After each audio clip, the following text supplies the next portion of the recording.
Hello ವೀಕ್ಷಕರೇ, welcome to world round with Arun YouTube channel. ನೀವೆಲ್ಲ ಕೇಳಿರಬಹುದು ಎಂಫಾಕ್ಸ್ ಬಗ್ಗೆ, ಆದರೆ ಈ ವಿಡಿಯೋದಲ್ಲಿ ಹೇಳಲು ಹೊರಟಿರುವ ವೈರಸ್ ಅದಕ್ಕಿಂತ ಹೆಚ್ಚು ಭಯಾನಕ.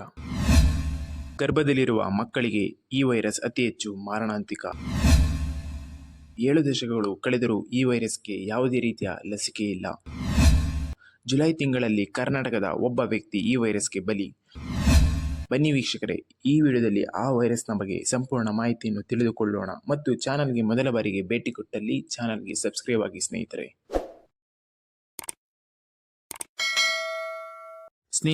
ವೈರಸ್ನ ಹೆಸರು ಬಂದು ಝಿಕಾ. ಈ ವೈರಸ್ ನಿಂದ ಬರುವ ರೋಗವನ್ನು ಝಿಕಾ ಜ್ವರ ಎಂದು ಕರೆಯುತ್ತಾರೆ. ಮತ್ತು ಈ ವೈರಸ್ ಏಡಿಸ್ ಜಾತಿಗೆ ಸೇರಿದ ಸೊಳ್ಳೆಗಳು ಕಚ್ಚುವ ಮೂಲಕ ಬರುತ್ತೆ. ಹಾಗೆ ಇದು ಮೊದಲ ಬಾರಿಗೆ ಉಗಾಂಡದ ಝಿಕಾ ಕಾಡಿನಲ್ಲಿ 1950ರ ದಶಕದಲ್ಲಿ ಕಾಣಿಸಿಕೊಂಡಿತು. ಮತ್ತು ಈ ವೈರಸ್ ಫ್ಯಾಲ್ವಿವೈರಿಡೆ ಎಂಬ ಕುಟುಂಬಕ್ಕೆ ಸೇರಿದ್ದು.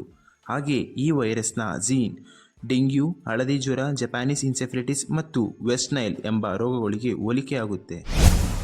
ಹಾಗೆ ಈ ವೈರಸ್ ಅತಿ ಹೆಚ್ಚಾಗಿ ಕಂಡುಬರುವುದು ಹೆಚ್ಚಿನ ತಾಪಮಾನವಿರುವ ಭೂಪ್ರದೇಶಗಳಲ್ಲಿ. ಮತ್ತು ನೀವಿಲ್ಲಿ ನೋಡಬಹುದು, ಕೆಂಪು ಬಣ್ಣದಲ್ಲಿ ಕೂಡಿರುವ ಕೆಲ ಆಫ್ರಿಕಾ, ಏಷ್ಯಾ ಮತ್ತು ಅಮೆರಿಕದಂತಹ ಭೂಪ್ರದೇಶಗಳಲ್ಲಿ ವಾಸ ಮಾಡುತ್ತಿರುವ ಜನರಲ್ಲಿ ಝಿಕಾ ವೈರಸ್ ಹೆಚ್ಚಾಗಿ ಕಾಣಿಸಿಕೊಳ್ಳುತ್ತೆ.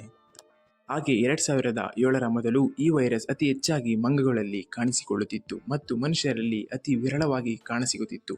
ಆದರೆ 2007ರ ನಂತರ ಈ ವೈರಸ್ ಅತಿ ಹೆಚ್ಚಾಗಿ ಮನುಷ್ಯರಲ್ಲಿ ಕಾಣಿಸಿಕೊಳ್ಳಲು ಆರಂಭಿಸಿತು. ಹಾಗೆ ಮತ್ತೊಂದು ಆತಂಕಕಾರಿ ವಿಷಯವೇನೆಂದರೆ, ಇದೇ ವರ್ಷ ನಮ್ಮ ಕರ್ನಾಟಕದಲ್ಲಿ 6 ಮಂದಿಯಲ್ಲಿ ಈ ವೈರಸ್ ಕಾಣಿಸಿಕೊಂಡಿದೆ ಮತ್ತು ಅದರಲ್ಲಿ 2 ಗರ್ಭಿಣಿಯರು ಮತ್ತು 1 ಮಂದಿ ಇದಕ್ಕೆ ಬಲಿಯಾಗಿದ್ದಾರೆ.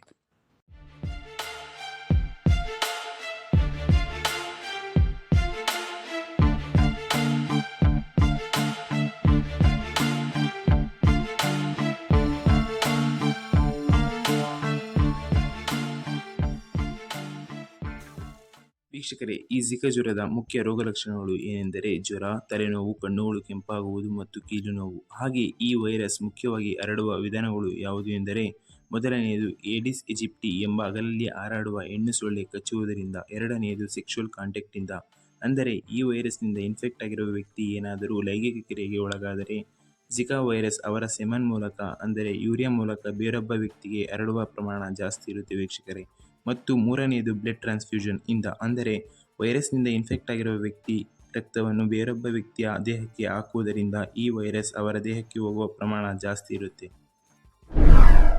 ಈ ವೈರಸ್ನ ಮತ್ತೊಂದು ಭಯಾನಕ ರೂಪವೆಂದರೆ, ಈ ಝಿಕಾ ವೈರಸ್ ಹರಡುವ ಸೊಳ್ಳೆ, ಅಂದರೆ ಏಡಿಸ್ ಸೊಳ್ಳೆಗಳು ಏನಾದರೂ ಗರ್ಭಿಣಿಯಾಗಿರುವ ಮಹಿಳೆಗೆ ಕಚ್ಚಿದರೆ ಅದರಲ್ಲಿ ಇರುವ ವೈರಸ್ ತಾಯಿಗೆ ತೊಂದರೆ ಮಾಡುವುದಲ್ಲದೆ ತಾಯಿಯ ಗರ್ಭದಲ್ಲಿರುವ ಮಗುವಿಗೂ ತೊಂದರೆ ಉಂಟು ಮಾಡುತ್ತದೆ. ಮತ್ತು ಇದರ ತೊಂದರೆಗೆ ಒಳಗಾದ ಮಗು ಮೈಕ್ರೋಸೆಫಾಲಿ ಇಂದ ಬಳಲುತ್ತದೆ, ಅಂದರೆ ಸಾಮಾನ್ಯ ಮಗುವಿನ ತಲೆ ಗಾತ್ರಕ್ಕಿಂತ 2 ಪಟ್ಟು ಚಿಕ್ಕದಾಗಿರುವುದು. ಮತ್ತು ಇದರಿಂದ ಬ್ರೈನ್ ಡೆವಲಪ್ಮೆಂಟ್ಗೆ ತೊಂದರೆ ಉಂಟಾಗುತ್ತದೆ.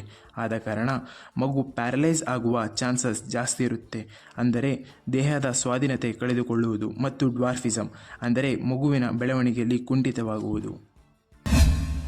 ವ್ಯಕ್ತಿಯ ದೇಹದಲ್ಲಿ ವೈರಸ್ ಇದೆಯೋ ಇಲ್ಲವೋ ಎಂದು ತಿಳಿಯಲು ಬ್ಲಡ್ ಟೆಸ್ಟ್, ಯೂರಿನ್ ಟೆಸ್ಟ್ ಮತ್ತು ಸಲೈವರಿ ಟೆಸ್ಟ್ಗಳನ್ನು ಮಾಡುತ್ತಾರೆ.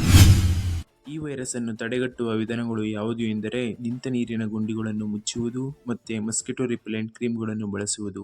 ಹಾಗೆ ಮತ್ತೊಂದು ಆಘಾತಕಾರಿ ವಿಷಯವೇನೆಂದರೆ, ಈ ವೈರಸ್ಗೆ ಯಾವುದೇ ರೀತಿಯ ಲಸಿಕೆ ಇಲ್ಲ ವೀಕ್ಷಕರೇ.